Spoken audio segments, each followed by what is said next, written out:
Welcome to the Black Girls Heal podcast, where we talk about changing unavailable relationship patterns, healing unresolved trauma, and building a healthy relationship with first you and then others.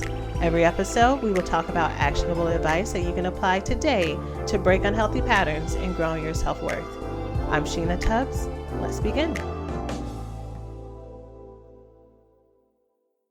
Hello, and welcome to the latest episode of Black Girls Heal. I'm sending all of you so much love, so much compassion, so much joy, and I hope that you can receive it on your side of the phone, the computer, the Alexa, whatever you're playing this on. I hope that it finds you well. So, today's episode is going to be so good. We are back to our regularly we are back to our regularly scheduled program, and we are back to talking about relationships and love and owning our worth. And today we're going to be talking about 3 mistakes that happen when you don't own your worth in relationship. It's going to be some good stuff according to the notes that I have on my post-it right here. But before we get into that, I want to shout out all of you ladies who filled out our Black Girls Heal end of year survey so far. I've been reading your responses. They have been so helpful. In case you don't know what that is, we have a survey out where I'm asking you all things Black Girls Heal. What do you feel about the podcast? What do you feel about our newsletter if you're on our newsletter?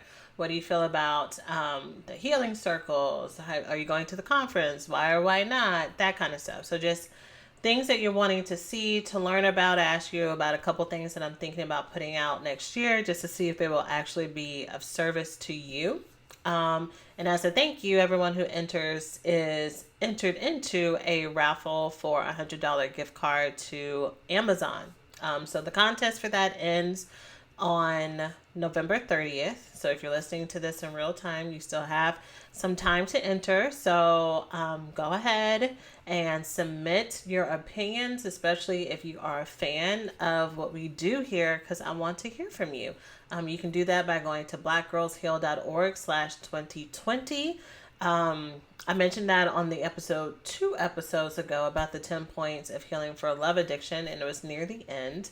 And I also mentioned, in case you haven't seen it on our social media and in our newsletter, that we ended up having to reschedule the conference to this fall. So even before Biden got elected, I kind of had a feeling that there would be a shutdown happening shortly after the transition. And so we preemptively moved the conference, and then lo and behold, it was officially announced that that is going to happen afterwards. So I am excited that we get to give more time to the ladies who wanted to attend, but the turnaround was too quick for them. Worried about the after holidays potential surge, and also wanting to come but not being able to do the payments for the conference because it was so quick of a turnaround. So now all that's been extended, and I would love to see those of you who are really excited about coming face to face so I can love on you, coach you, give you that direct support to go from being love addicted to love balance, from being love avoidant to being love available, and being love deprived to love worthy, and leaning into your love worthiness. So that's going to be so great. You can learn more and sign up by going to blackgirlsheal.org/conference, and I hope to see you there. So with that said, let's go ahead and dig into this episode. So this week's episode about owning your worth was really inspired by a proposal that I got pretty recently. So I was contacted by a publisher to write a book about what I talk about here, to write a book about trauma and love addiction and healing and all of those things. And of course, I was super excited because this has been on my list of things to do for a minute. I've had, anytime I have an inspiration, I'll write a little draft of something and keep it in a document on my computer, backed up, of course, just in case, things happen. And so when I got that email, I was overjoyed. And so I scheduled a meeting with this publisher to kind of learn more about what they wanted from me. And I was not impressed. I was actually really surprised, especially the more that I heard about what it would entail, about some of the restrictions that I would have to be under for the limitations of my voice, and also that they really didn't want to pay me anything. Like, they were going to pay me something, but it wasn't at all worth the amount of work I would be putting into it, my expertise, access to all of you women who are really wanting a quality resource, who are really, as much as I get questions about what is a good book to read on this stuff, just really wanting to make sure that I'm able to give you the best. So I ended up passing on this opportunity, and I could tell maybe about 60-70% into the conversation that this would be really hard. And by the end of the conversation, I knew that it wasn't going to work, but I was still kind of going over it in my head because there were so many benefits to this opportunity that I knew I would be missing out on. So the possibility of having what could be a bestseller with the support of this publishing company behind me, being able to be officially known as an expert in this field, which is my goal, to have people kind of doing it for me or doing it with me in an area that has seemed really hard for me, and being able to relax and just kind of let go. And however, once I talked out what I would have to give up and what I would have to compromise and what I would have to lose out on to make this opportunity be as shiny and wonderful as I was wanting it to be, I knew that what I would be losing was not worth what I would supposedly be gaining. So I messaged the person back the same day, and I was like, this isn't going to work for me. So the reason why I'm sharing that here on this podcast is because I went through the same process that I had to go through when I was very active in my love addiction, about being in relationships with people where I knew that it wasn't going to work out. I knew that the friendship wasn't healthy. I knew that the job wasn't healthy, but I was doing everything I could to try to contort and think about the best in that person and try to see both sides and look at my part and kind of really emphasize in my imagination how this could work out in the end, to stay places and to stay in relationships where my worth and what I needed and what I desired wasn't being valued. That was on the back burner. And I was thinking about how easy it is when we see something that's so close to being what we want to let our guard down, to lean into what is many of our fears, which is lack. That this is the opportunity and this is my chance. And if I don't take this, there may not be another opportunity on the other side. There may not be another man or woman like this that comes around, or I've already given so much, or if they could just see my point of view, then this would just be so wonderful. And meanwhile, you're wasting time. You're wasting time. You're wasting your energy, and you're also reinforcing this deep negative core belief that you may not even be aware that you have, that you are not worth what you actually want, because if you believe that, you would actually be holding out for it. You would actually be owning what you deserve. So in this podcast, I really want to talk about what are some of the 3 things that we miss out on, or some of the 3 mistakes or 3 consequences that happen when we don't own our value in relationships. So let's talk about the first mistake that happens when we don't know how to own our value. This is where we will try to compromise and kind of go along with whatever is offered to us because we think that this is our opportunity. We think that this is God's will, that we think that this is the universe. We think that this is our shot and our chance. And because it's what's been put in front of us on a plate, that this is what is for us to eat. When really, because we are not used to actually getting what we want, what we don't realize is what's happened is we've put out a beacon into the universe about what we want. We've placed our order for what we want to be in front of us. And the waiter or the waitress has heard our order, but they got some details wrong. So they come back and you ordered a burger with no cheese and it's got cheese on it, right? You asked for your steak to be well done and it is medium rare. Or, or flip that around, because I know people are picky about their steaks. And I don't need nobody judging me for ordering a well done steak, because I know you're out there, right? But whatever it is, whatever you've asked for is so close to it, but it's not what you ordered. And so for some of us, our trauma has manifested in a way where whatever is given to us, we will just try to accept, because if we don't, that means we're selfish. That means we're bad. That means that we think that we're better than other people. It means that we are unrelenting or egotistical, whatever it might be. Whatever your trauma is, put it in there. Or that maybe we're being picky. So some of y'all heard me use those examples, cheese on a burger, steak that's medium rare instead of well done, or vice versa. And you're like, see, that's the problem. People are too picky, and that's what keeps them out of healthy relationships. But often we will confuse, especially when we're insecure in our value and what's truly right and what's not right for us. We'll confuse and taking that feedback as us being picky, versus is actually that we have healthy expectations.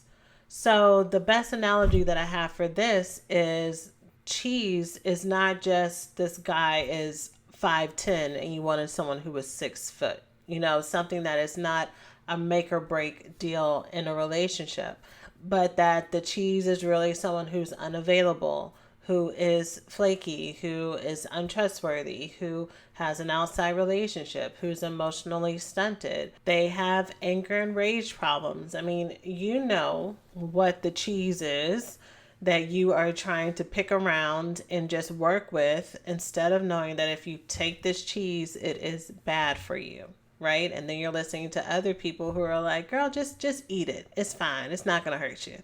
And you're like, will it? Will it not? Or that someone else might deserve it, but we don't. So we should just take the scraps that we're given. And I want you to know that you are worth getting what you've asked for.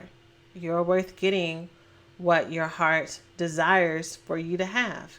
And it's okay for you to hope and wish for that. And it's okay for you to own it as well. One of the things that I have to work through with my coaching students once they get over this hump of what they're worth and what they're not worth is when they meet a nice guy or a nice person, feeling like they have to make this work. Because part of what has been true for them is that nice guys are far and few between, right? And so if I meet a nice one, I have to try to make this one work. I have to fit and contort it to try to make him the one, versus the fact that the truth is the world is full of nice men. The world is full of nice people. Your magnet and what you've been attuned to has been towards people who are unavailable and toxic. So you have to get used to your new normal. You have to get used to the fact that you're at a buffet. Now you're at a full serve restaurant. You're not at McDonald's no more, right? You are at a steakhouse or whatever the equivalent is for you if you're one of my vegan sisters, right? Either way, you have options and you get to choose. And so you don't have to make Harry or Johnny or Toby or whoever the nice guy is that's in front of you work.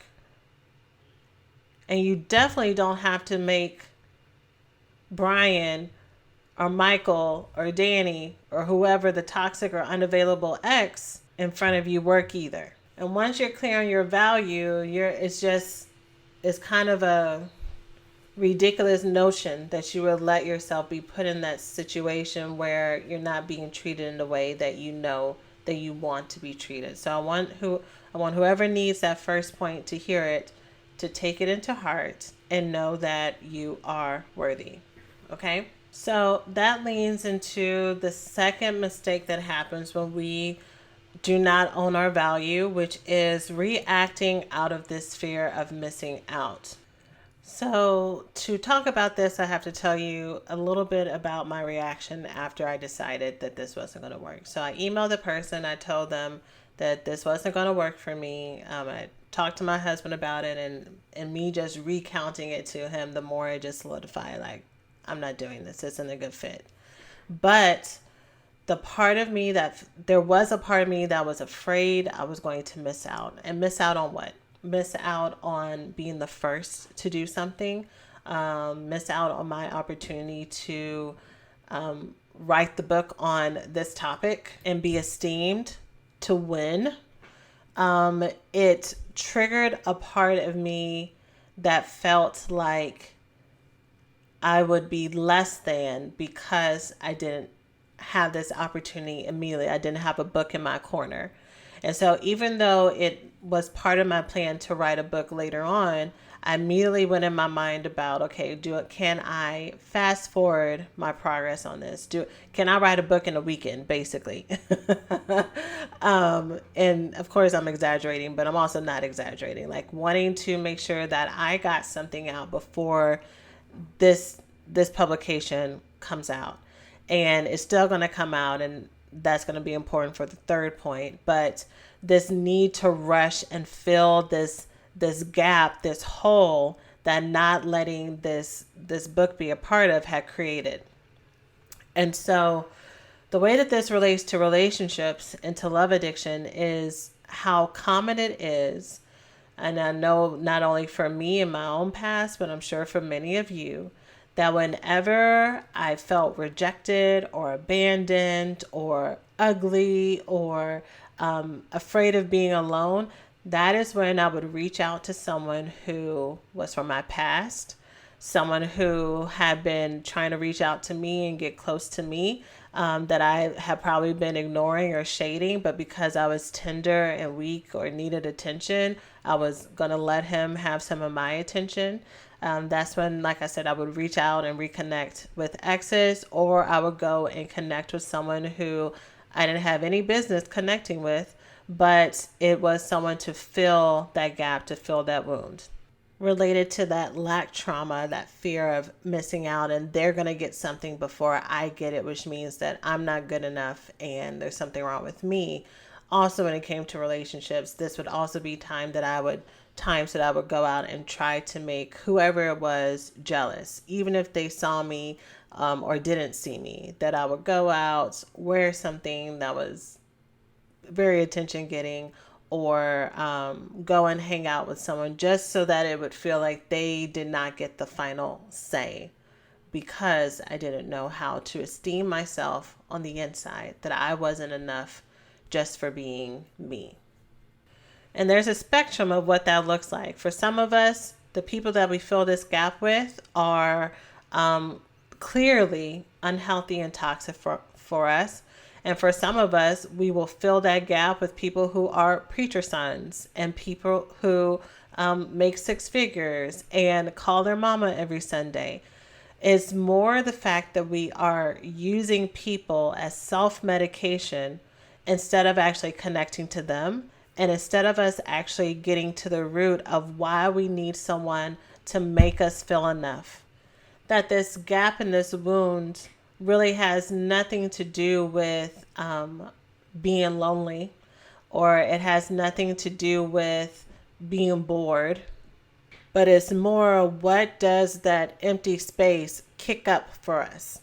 What is it that I'm trying to hurry up and shush by writing a book in a weekend and having that come out by Christmas, or by having someone to call and send funny memes to or trade good morning texts with for a week or two until I don't need that distraction anymore, until I have all that pain stuff right back down until it resurfaces again. So the lesson for you here is saying, okay, where does my value truly come from? At what point am I enough? How much stuff do I need to prove that I'm worthy and valuable enough? That is a question that you're going to have to answer for yourself. And then the third thing, or the third mistake that happens when we don't own our value in relationships and otherwise, is we are more at risk to compete for that attention and compete for that value.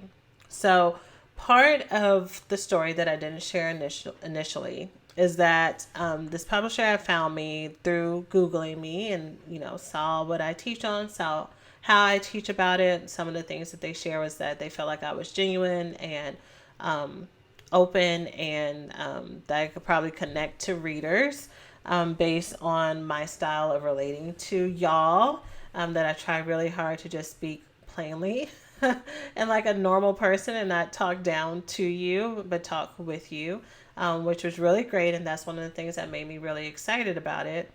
But they were using language around how, basically that I wasn't the only person that they were talking to. And so I asked more about that, and come to find out there were some other people who, some of them I know, that they had also reached out to or were talking to as well. And what they wanted is for me to basically audition to write this book. That they wanted me to submit a sample, and, the call was yes to see if I would be interested, but also just as much to see if I would be a good fit. And so I had to sit with that for a second and say, do I like the idea that I have to audition to write this book? Now, those of you who are in the publishing world, you might know this is commonplace if authors are recruited for their specialties sometimes. But for me, and what felt right for me, especially knowing that this was something that I was going to do regardless, and I was going to be able to potentially do it in a way where I had actual control over my voice, over the delivery, over what the cover looks like, y'all. Because I also said I have very particular opinions about who is represented on the cover and who is not. And I was told that they couldn't make me any promises. And I was like, all right, not to mention not being paid what I deserve to be paid.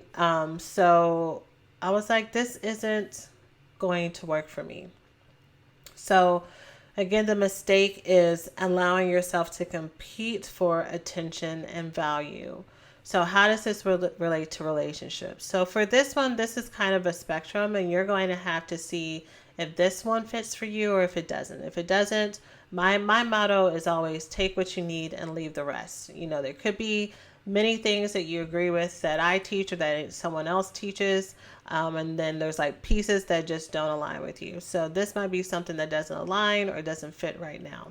But when I think about relationships and what typically happens with the women who I know can get into love addicted cycles is they can get to a place where in their healing and their relationship recovery that they're trying really hard to just live life and just focus on them.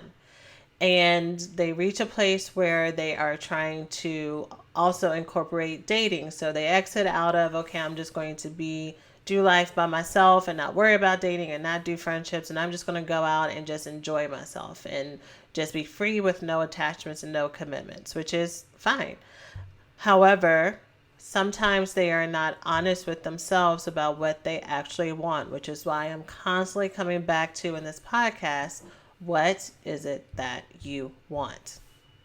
So the way that this plays out is sometimes I will see women start to date someone who is honest or upfront about how they don't want a committed relationship, that they're going through a lot, that they just want to be friends, that they're focused on their career, that they just got out of a relationship. Insert whatever phrase or reason that they need to not be committed to you, but they still want to hang out, have sex, do all the things that boyfriends, girlfriends and girlfriends do, or persons and persons do, depending on how you identify. But they want all the bells and whistles without the attachment, right? And so I will see some women, not all women, but I will see some of the women trying to convince themselves that they are fine with this arrangement. That because they have worked and they are working so hard on trying to not over-attach to relationships, that this is actually the best fit for them.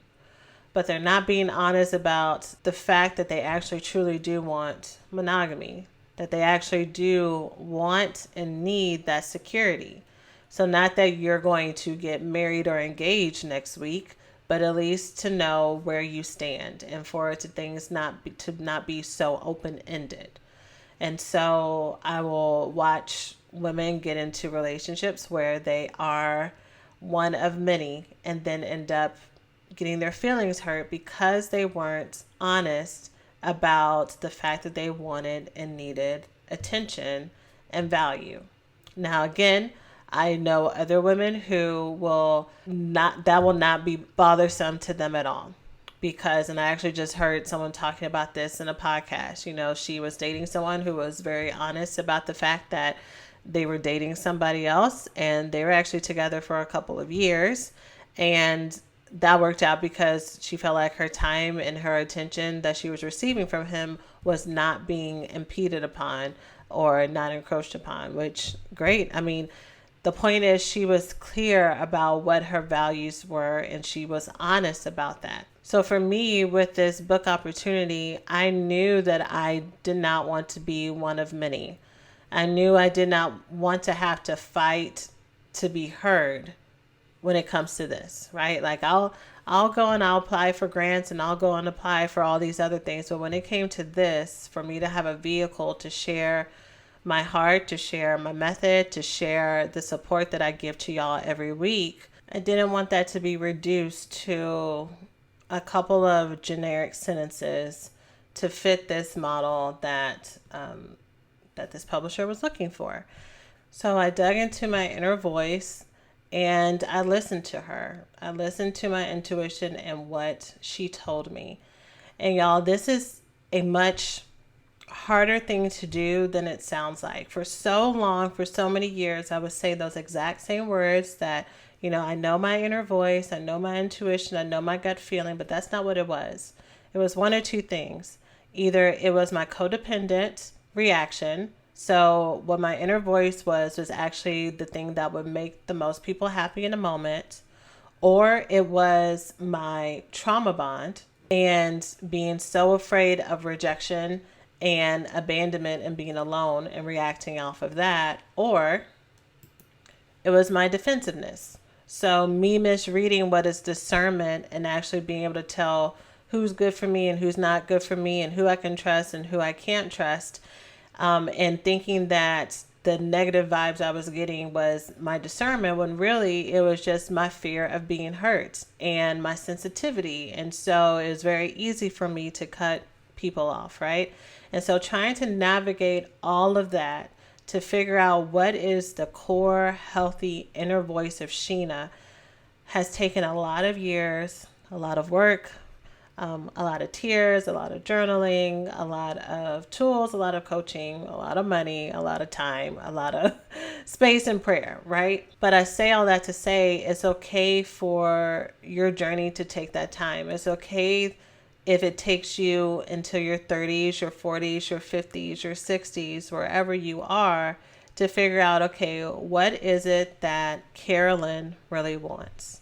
What is it that Sasha really wants? What is it that Cheryl, that Latoya, that Kim, that Tiffany really wants? What is it that Brittany needs right now? What is it that Casey, that Quenisha, that Juanita, that Nancy, that Anna, that Valencia, that Vanessa, that Kendra, that Florence, that Tasha? What is it that you really need? What is it that Patricia really wants? What's calling to you right now? And if you're confused and you don't know, that's where the work starts. That's where your next opportunity lies. Okay? So, I know that you can do it. I know that you can get there. If you need support, of course, the Recovery School is here, our coaching program. You can learn more by going to therecoveryschool.com. We're actually enrolling in the next couple of weeks for our January cohort. I've been sending out little private enrollment opportunities in the background and getting to know our ladies who've already been pre-enrolled and coaching them and answering their questions and giving them resources, which has been really cool to be able to do that, to not have to wait until January to support women who've enrolled, but it's available for you as well. So that's it. I'm sending all of you love. You got this. Be kind to yourselves. Allow yourself to take the time that you need. I believe in you. That's it for now. Take care of yourselves. Hey, so thanks for listening to today's podcast. If you enjoy what you learned today, it doesn't have to stop here. Check out the Black Girls Heal website at blackgirlsheal.org for more resources to help you heal from intimacy disorders like love addiction and love avoidance. The best time to start or restart your healing journey is now. You can grab a free copy of our 5-step roadmap to heal love addiction, love avoidance, and love deprivation by going to blackgirlsheal.org/roadmap. And if you're on social media, feel free to follow us at Black Girls Heal on Instagram and Facebook.